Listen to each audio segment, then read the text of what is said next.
Om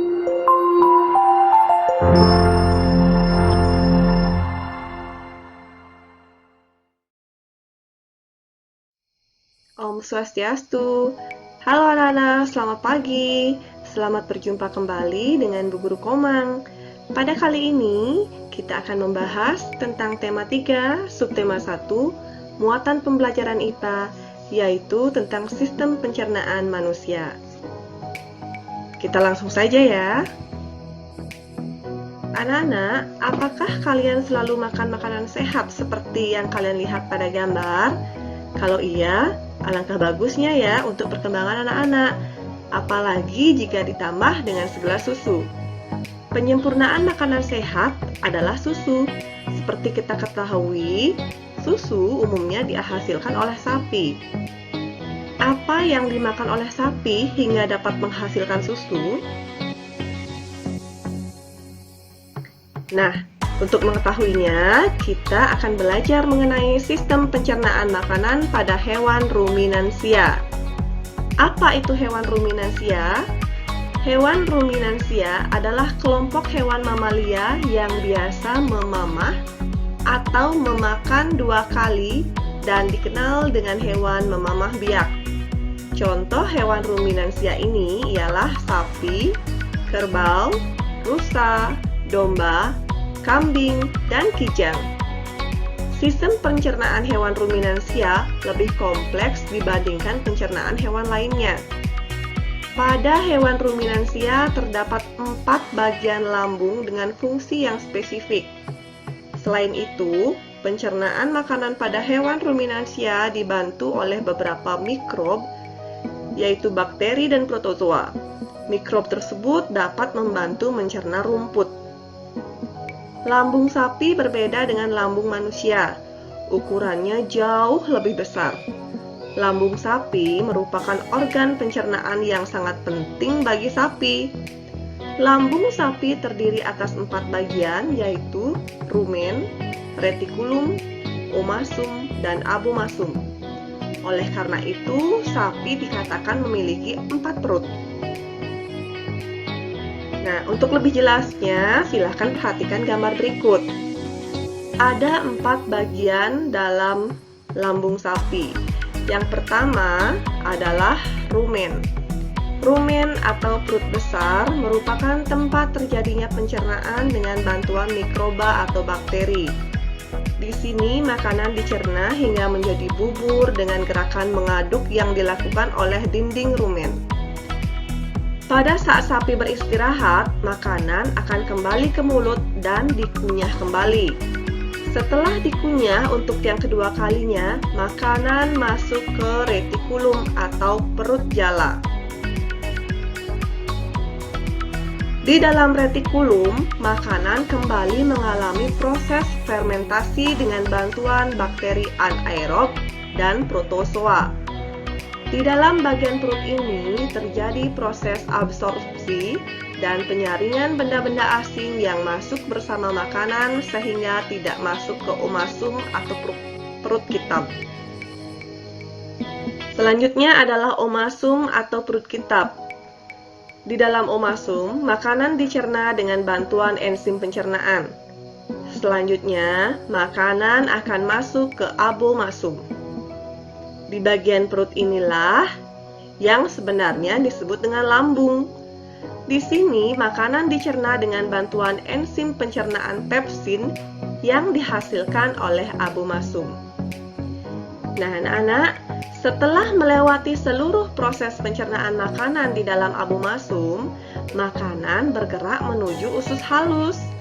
Panjang usus halus seekor sapi dewasa dapat mencapai 40 meter.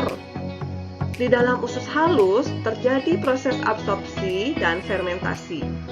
Selanjutnya, sisa-sisa makanan akan dikeluarkan melalui anus. Setelah tadi kita mempelajari tentang sistem pencernaan pada hewan ruminansia, selanjutnya kita akan belajar sistem pencernaan pada manusia. Salah satu ciri makhluk hidup adalah memerlukan makanan. Makanan yang telah dimakan akan diuraikan dalam sistem pencernaan menjadi sumber energi, komponen penyusun sel dan jaringan, serta nutrisi yang dibutuhkan oleh tubuh. Sistem pencernaan merupakan salah satu sistem kompleks yang terdapat di dalam tubuh kita. Nah, apa sajakah bagian-bagian dari sistem pencernaan manusia? Tanpa kita sadari dan tanpa harus diperintah, sistem pencernaan manusia bekerja dengan sendirinya. Hebat bukan? Sistem pencernaan adalah sistem pada makhluk hidup yang berfungsi untuk mengubah makanan kasar menjadi halus sehingga bisa diserap oleh tubuh. Fungsi organ pencernaan adalah menghancurkan makanan menjadi bentuk halus, menyerap sari-sari makanan yang telah halus tersebut, dan mengeluarkan sisa makanan yang tidak dapat diserap oleh tubuh. Proses pencernaan manusia ada dua macam, yaitu proses pencernaan mekanik, yakni proses pencernaan makanan dengan cara menghancurkan yang dilakukan oleh gerakan organ pencernaan. Proses pencernaan kimiawi yaitu proses pencernaan makanan dengan bantuan enzim-enzim yang dihasilkan oleh organ-organ pencernaan. Enzim adalah cairan yang dihasilkan oleh tubuh kita. Berikutnya kita akan pelajari sistem pencernaan pada manusia. Yang pertama terdiri dari mulut. Makanan pertama kali masuk melalui mulut.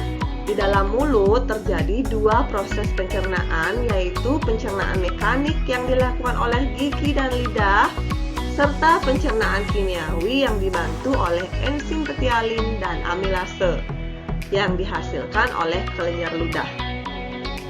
Di dalam mulut terdapat tiga organ pencernaan, yaitu gigi, lidah, dan kelenjar ludah. Gigi. Di dalam mulut terdapat tiga macam gigi, yaitu gigi seri, ada 8 buah berfungsi untuk memotong makanan, ada gigi taring, yang terdapat 4 buah berfungsi untuk merobek atau mengoyak makanan, dan ada gigi geraham yang berjumlah 20 buah berfungsi untuk mengunyah atau menggilas makanan.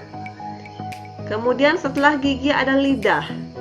Lidah berfungsi untuk mengatur letak makanan di dalam mulut dan mendorong makanan ke kerongkongan. Selain itu, lidah merupakan indera perasa atau pengecap yang bisa merasakan 4 rasa, yaitu ujung lidah untuk mengecap rasa manis, tepi lidah bagian depan untuk mengecap rasa asam, tepi lidah bagian belakang untuk mengecap rasa asin, dan pangkal lidah untuk mengecap rasa pahit.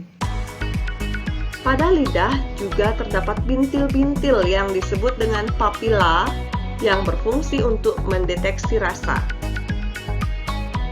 Organ berikutnya yang terdapat dalam mulut yaitu kelenjar ludah.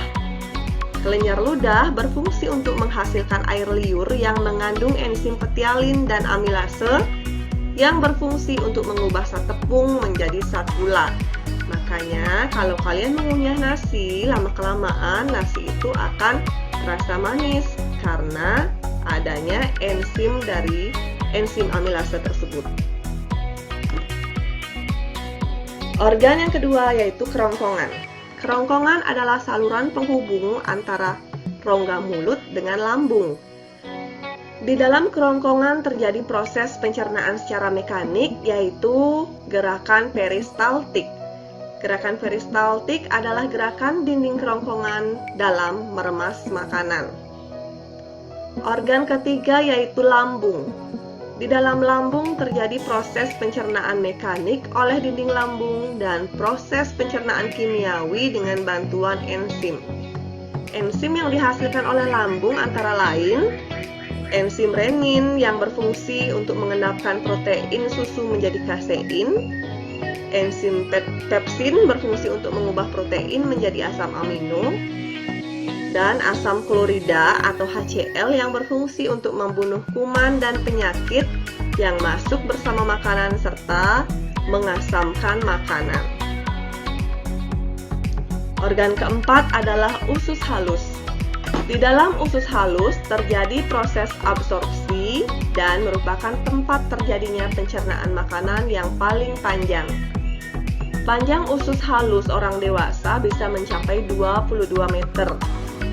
Usus halus terdiri dari usus 12 jari atau duodenum, usus kosong atau jejunum, dan usus penyerap ileum. Organ kelima yaitu usus besar atau kolon. Di dalam usus besar terjadi penyerapan kembali sari-sari makanan. Usus besar orang dewasa panjangnya mencapai 5 meter.